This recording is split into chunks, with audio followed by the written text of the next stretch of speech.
के हाथ भी होते हैं, उसे नजर आएगा, वो बात समझ में आएगी कि क्या हो रहा है। हम सब ने यह भी देखा है कि मीडिया के स्पेस से उमर खालिद को धीरे धीरे पीछे की तरफ धकेल दिया गया, किनारे कर दिया गया, ताकि बुलाने की प्रक्रिया में तेजी आए। मैं अक्सर सोचता हूँ कि जो लोग शुरू में बोला करते थे वो लोग आगे चलकर बोलने की प्रक्रिया से ऊब गए या उस प्रक्रिया के सहयात्री हो गए, जिसने ये तय किया है कि हम जब किसी के साथ इस तरह की यातना करेंगे, उन पार धाराओं में उसे बंद कर देंगे तो उसे भूल जाना होगा, उसे उसके हाल पर छोड़ देना होगा। उमर खालिद की जितनी भी तस्वीरें आई इस दौरान, जहां भी छपी या चंद वीडियो में नजर आए, मैंने एक हंसता हुआ लड़का देखा, लेकिन उस हंसी को देखकर अपने भीतर उदासी भर जाती थी कि हंसी जो है वो अपने लिए नहीं, वो हम सब के लिए छोड़कर जा रहा है। कि आप शायद अपनी जिंदगी में सामान्य होंगे, इस वक्त एक ओवर में फालतू का मुकाबला चल रहा है, इंडिया ऑस्ट्रेलिया के मैच में ट्वीट करके अपने आप को क्रिकेट प्रेमी जता रहे होंगे, जता सकते हैं, बिल्कुल अपनी जिंदगी जी सकते हैं और जिंदगी को उसी रोशनी और संगीत के साथ जी सकते हैं। मगर याद करने का जो फर्ज था नागरिकों का, बहुत लोगों ने भुलाया और ये होते हुए हमने देखा। उनके लिए एक ऐसा विषय बन गया जिस पर लिखना, जिस पर बोलना राज्य से टकराने के जैसा हो गया, वो अपना हिम्मत हारने लगे। लेकिन यहाँ आकर यही लगा कि शायद मैं उन 2-4 लोगों की परवाह कर रहा था, आप 1000 लोगों को, सैकड़ों लोगों को नहीं देख रहा था जो आप राज्य से लड़ रहे हैं। राज्य कई तरह के सेंसर लगा रहा है, लेकिन फिर भी आप बातों को पहुंचाने के लिए अपने कैमरे हाथ में थाम कर उठाकर खड़े हैं। ये बहुत बड़ी बात है।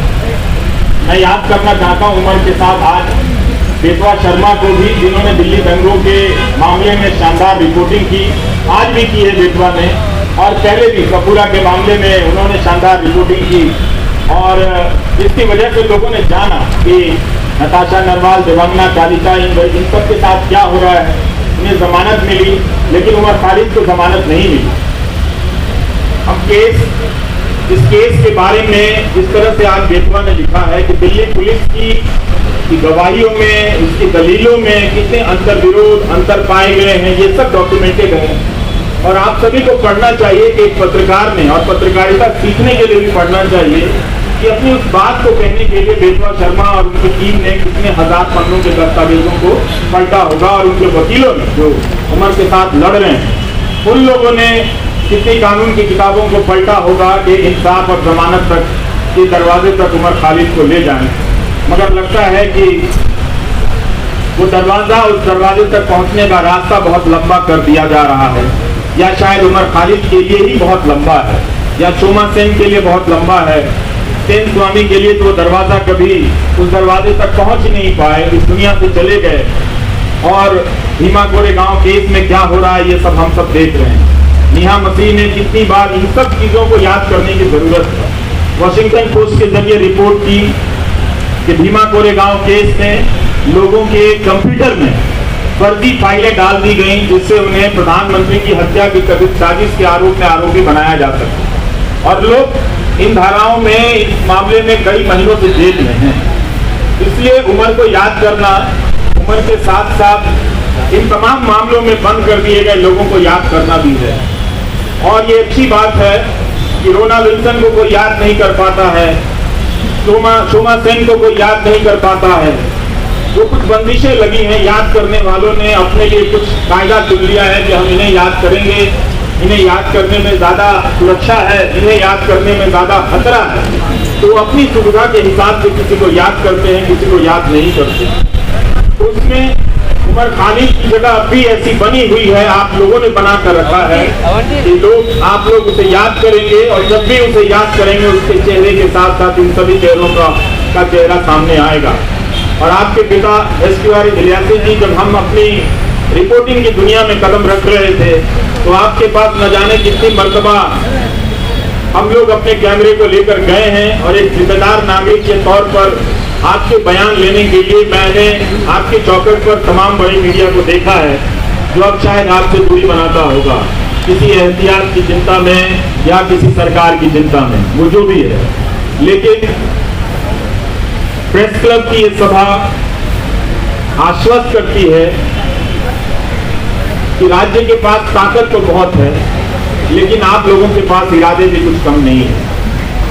आप लोग याद कर रहे हैं उसे, इस 1000 दिन को आपने जो खाली जाने नहीं दिया, याद करके बता दिया कि नाइंसाफियां जहां जहां दर्ज है हम उन्हें पहचानते रहेंगे, उनके बारे में हम लौटते रहेंगे और लोगों को बताते रहेंगे। हम और आप यही काम कर सकते हैं, इस उम्मीद में कि कभी न कभी किसी का ईमान जागेगा, और ईमान जागता है और लोग उन फैसलों को पलट कर देखेंगे, उन गवाहियों को देखेंगे। दिल्ली पुलिस में भी बहुत सारे अच्छे लोग हैं, वो लोग समझेंगे कि उनके हाथ से किस तरह की नाइंसाफी हो रही है। उनकी रातों की नींद भी खराब होगी किसी वक्त में, जब वो खुद किसी नाइंसाफी के दौर से गुजर रहे होंगे, तो अपने द्वारा की गई नाइंसाफियों को याद तो करेंगे ही। हम सब याद करते हैं, वो भी इंसान है, वो भी याद करेंगे।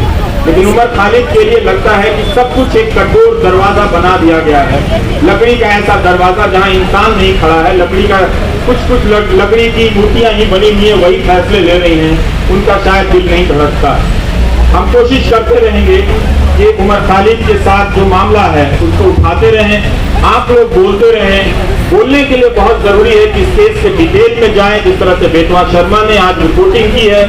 इतनी बड़ी मीडिया की फौज है दिल्ली शहर में, पूरे देश की मीडिया को खत्म कर दिया गया कि दिल्ली में मीडिया है, क्योंकि नेशनल मीडिया है, वो राज्यों और जिलों की परवाह करता है। लेकिन अंत में ये नेशनल मीडिया भी खत्म हो गया और आज आपके बीच उसकी मौजूदगी नजर नहीं आती।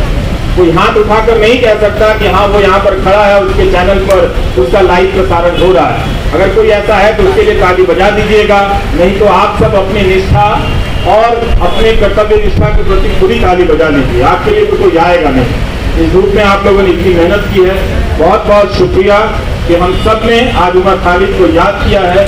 ट्विटर पर जिन लोगों ने लिखा है जो यहाँ नहीं आए हैं, उनकी सॉलिडारिटी को भी स्वीकार करना चाहिए, उसे भी मंजूर करना चाहिए, उसे भी एक तरह से उसकी पहचान होनी चाहिए।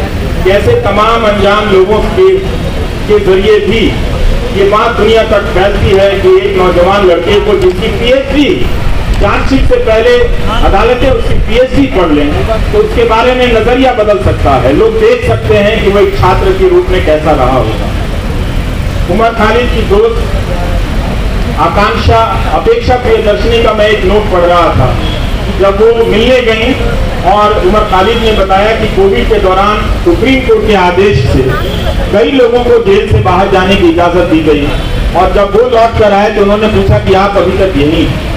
मतलब उस महामारी में भी किसी को ये याद रहा कि एक कोई उमर खालिद है जिसे बाहर नहीं भेजना है। उस महामारी में भी उसकी पहचान याद रखी गई, उसकी निशानदेही को याद रखा गया। इस तरह की नाइंसाफियां जो एक आम कैदी को मिलनी चाहिए वो भी उसे नहीं मिलती नजर आ रही हैं। ये बहुत चिंता की बात है। और जब तक ये है, अदालतों के मंच से बड़े बड़े न्यायाधीशों का बोलना हमें खाली सा लगता है, हल्का सा लगता है कि वे अंडर ट्रायल और अधिकारों की बात बहुत संजीदगी से करते हैं।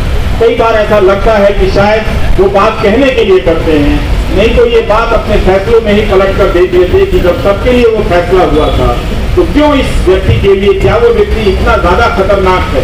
मीडिया अगर धारणा बना दे, ज्योति मीडिया का एक है, रोज दंगाई मानसिकता फैलाता, उसके खिलाफ कोई कार्रवाई नहीं, और उस तरह के एंकरों से किसी को देशद्रोही बना दिया जाता है, उस पर राज्य व्यवस्था और न्याय व्यवस्था उसे लेकर इतना क्रूर हो जाती है, कोई दया भी नहीं दिखाती है, उसका प्रदर्शन नहीं करती। हमारे तमाम न्यूज चैनलों के एंकरों ने बुलंदशहर के मामले में क्या हाल किया आप सभी ने देखा। वो कल्पना कर लेते हैं कि मूर्तियां जिन्होंने खंडित की वो किस समुदाय के हों, वो रिपोर्टिंग अब नहीं करते। इसी तरह से उन्होंने उमर खालिद के बारे में कल्पना कर ली और उसे वास्तविकता में बदल दिया। ये तो गनीमत है कि वहाँ की पुलिस डिपार्टमेंट को ये बात समझ में आ गई कि कुछ खतरनाक चीजें हैं। वो अपराधी पकड़े गए और उनके धर्म का नाम का धर्म कुछ और निकल आया। नहीं तो पता नहीं वो एंकर उस घटना के बहाने समाज में कितनी जहर और कितना आग फैला दिया होगा और किस तरह के खेल खेले जा रहे हैं इस तरह से। तो इन बातों को देखना है, समझना है कि उमर खालिद एक बहुत बड़ी साजिश का शिकार हुआ है, जिसके तहत तंत्र ने अपना पहला परीक्षण किया कि क्या किसी निर्दोष छात्र को इस तरह से चिन्हित कर, देशद्रोही बताकर, उसे एक तरह से देश के लिए खतरे के रूप में प्रोजेक्ट कर उसे जेल की सलाखों के पीछे भेजा जा सकता है।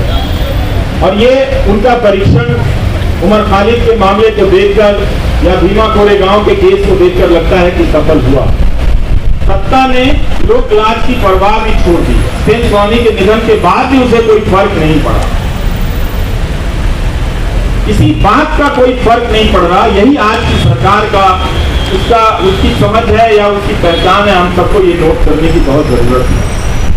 तो एंकरों को कुछ नहीं होता जो दिन रात दंगा फैलाते, दिन रात अनाथ शनाथ दूसरे समुदाय के बारे में कहते हैं, लेकिन दंगा भड़काने के आरोप में एक पीएचडी के छात्र को सलाखों के पीछे भेज दिया गया। इसके मामले में ट्रायल शुरू नहीं हुई है और ना ही चार्जशीट वगैरह इन सब ये चीजें पेश हुई है, ना जमानत मिली इस मामले। तो हमें इस अंतर को पहचानना है कि कुछ लोगों को दंगा फैलाने की खुली छूट मिली हुई है, गोली मारने के नारे लगाए जा रहे हैं। वो कौन लोग थे जो इस कानून को लेकर आए और आज तक इस कानून को लागू नहीं कर, इस कानून को लागू करने के नियम तक नहीं बनाए गए। लेकिन 2019 के दिसंबर में आप जाकर देखिए लौट कर, तो इस तरह से सब कोई चिल्लाता था, चीखता था सरकार की तरफ से कि इस कानून को सूर्योदय से पहले ही लागू हो जाना चाहिए, ताकि दिन के निकलने से, सूरज के निकलने के साथ ही हम सब इसे लागू करें और देश को बचा लें। मगर अब उस कानून का नाम वो इलाकों में ही जाकर नहीं देते। अब उस कानून का खौफ मणिपुर में भी पैदा हो गया। वहां भी क्योंकि जनजाति के लोग इस बात से चिंतित हैं, घबराए हुए हैं कि क्या कहीं ऐसा होगा कि हमें भी एनआरसी की यातनाओं से गुजरना होगा। तो मणिपुर को लेकर देख लीजिए या दिल्ली दंगों को लेकर जिसकी जवाबदेही तय होनी चाहिए थी, गृह मंत्री, उनकी जवाबदेही तय नहीं, आज तक तय नहीं। गोली मारने के जो नारे लगा रहे थे उनका मंत्रिमंडल में प्रमोशन हो जाता है। सुप्रीम कोर्ट को कहना पड़ा दिल्ली पुलिस से कि ये जो नारे लगा रहे हैं वो मेडिकल प्रेस्क्रिप्शन नहीं है। इसके बाद भी जो व्यक्ति शांति की अपील करता रहा, शांति की बातें करता रहा, वो दंगों की साजिश के आरोप में जेल में इस तरह से बंद कर दिया गया। तो इस 1000 दिन को आप याद रखें, ये 1000 दिन सिर्फ उम्र के नहीं है, ये 1000 दिन भारतीय नागरिक समाज, न्याय व्यवस्था की अफसोस के दिन भी हैं, उनके शर्त के भी दिन। नमस्कार, थैंक यू।